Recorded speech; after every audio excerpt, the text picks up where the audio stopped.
আজকে হঠাৎ করে আমাদের সঙ্গে এত বড় দুর্ঘটনা ঘটবে আমরা ভাবতেই পারিনি।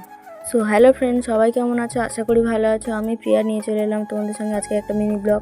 তো সকালটা শুরু হয়েছিল খুব সুন্দরভাবে, কারণ আজকের বড়মশাই বাড়িতে এসেছিল। আর বাড়িতে আসার সময় কি কি খাবার নিয়ে এসেছে সেটাই তোমাদের সঙ্গে শেয়ার করব। আমি অনেকদিন আগে বলেছিলাম ইডলি খাবো, তাই নিয়ে এসেছে ইডলি। আর ইডলি আমি এটা নিয়ে দুবার খাচ্ছি। এর আগে একবার দীঘায় গিয়ে খেয়েছি, আর আজকেই খাবো। আর ইডলিটা যদিও বাঙালিদের খাবার নয়, এটা কাদের খাবার তোমরা জানলে কমেন্টে জানাবে। আর তোমরা কারা কারা এইটা খেতে ভালোবাসো সেটাও জানাবে। আর এখানে ছিল দু রকমের ইডলি, একটা এখানে আলাদা আলাদা করা ছিল, ইডলি সাম্বার চাটনি তিনটে আলাদা আলাদা করা ছিল। আর একটাতে এখানে ইডলি সাম্বার দুটো একসঙ্গে করা ছিল। আর এটা আলাদা থাকুক বা এক জায়গায়, দুটো কিন্তু খেতে খুব সুন্দর লাগে। তোমরা কারা কারা এই জিনিসটা খেতে ভালোবাসো সেটা অবশ্যই জানাবে। আর এখানে আমাদের সকালের খাওয়া কমপ্লিট করে, সকালে রান্না বান্নাও কমপ্লিট করে চলে গিয়েছিলাম বারাসাতে, কারণ মেয়ের ডাক্তার দেখানোর দরকার ছিল, তাই গিয়েছিলাম। ডাক্তার দেখাতে গিয়ে দেখি ওখানে অনেক ভিড় হচ্ছে, তাই চলে গিয়েছিলাম খেতে। আর এদিকে অনেক দুপুরও হয়ে গিয়েছিল। আর ওখানে গিয়ে দেখি আমার ভাই কলেজে গিয়েছে, তো ওর সঙ্গে দেখা হয়ে গেছে, তাই আমরা সবাই মিলে চলে গিয়েছিলাম বিরিয়ানি খেতে। আর এখানে বিরিয়ানির সাথে ছিল কোল্ড ড্রিঙ্কস। এখানে সবাই খাওয়া দাওয়া করা কমপ্লিট হয়ে গেলে ডাক্তার দেখিয়ে বাড়ি চলে আসছিলাম। আর আসার পথে এখানে দেখতে পেয়েছিলাম আমড়া মাখা আর পেয়ারা মাখা, তো আমরা এখানে নিয়ে নিয়েছিলাম আমড়া মাখা আর পেয়ারা মাখা।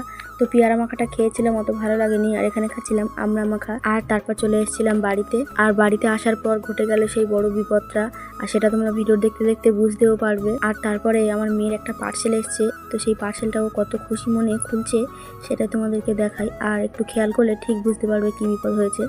এই দেখো আমার আরেকটা পার্সেল এসেছে, চলো আনবক্সিং করা যাক। কাঁচিটা দাও মা। তো তোমরা দেখে বুঝতেই পেরেছো যে কি বিপদ হয়েছে। তো এখানে আমি নতুন করে আর কিছু বলবো না। তো পার্সেলটা খুলছে সেটাই দেখো। ওর খুব মনটা খারাপ ছিল, তবে পার্সেলটা আসার পর ওর মনটা একটু খুশি খুশি হয়েছে। খুলেছি।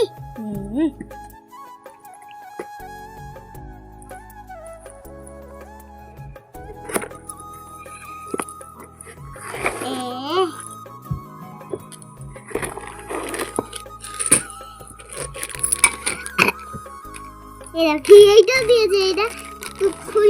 এই দেখো এইটা আমার খেলনা, আমি এবার এখানটাই গোছাবো।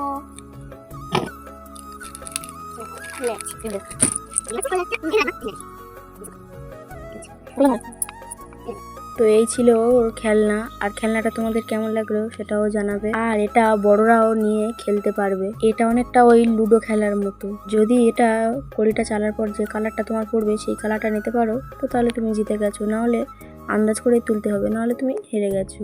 তো যে কটা কড়ি তুলবে সেটাই জিতে যাবে। তো এইভাবে এই খেলাটা খেলতে হয়। তো বারাসাত থেকে আসার সময় মেয়ের জন্য একটা ড্রাগন ফল কিনে এনেছিলাম। তো সন্ধ্যাবেলা ওটা খাবো বলছে বলে তো ওটা ওকে কেটে দিচ্ছিলাম। আর ড্রাগন ফলটা কিন্তু খুব মিষ্টি ছিল, আর বেশ বড়ও ভালো আছে। আর সাধারণত ড্রাগন ফল দু রকমের আমি দেখেছি, একটা হলো সাদা আর একটা লাল। তো আমার মনে হয় সাদাটা থেকে লালটা একটু বেশি মিষ্টি হয়। তো এখানে ড্রাগন ফলটা কাটার পর আমি, আমার মেয়ে আর আমার বর খাচ্ছিলাম। আর এই ড্রাগন ফলটা মিষ্টি আর যেহেতু লাল, সেই জন্য আমার মেয়ে নিয়ে একটু ঠোঁটে দিচ্ছিল লিপস্টিক হিসেবে পরার জন্য। তো ও এই দুষ্টুমিগুলো সবসময় করতেই থাকে, আর এই দুষ্টুমিগুলো করে বলে আমাদের একটু বেশি ভালো লাগে। আর অতিরিক্ত বদমাশি করলে তখন তো বকা খেতেই হবে।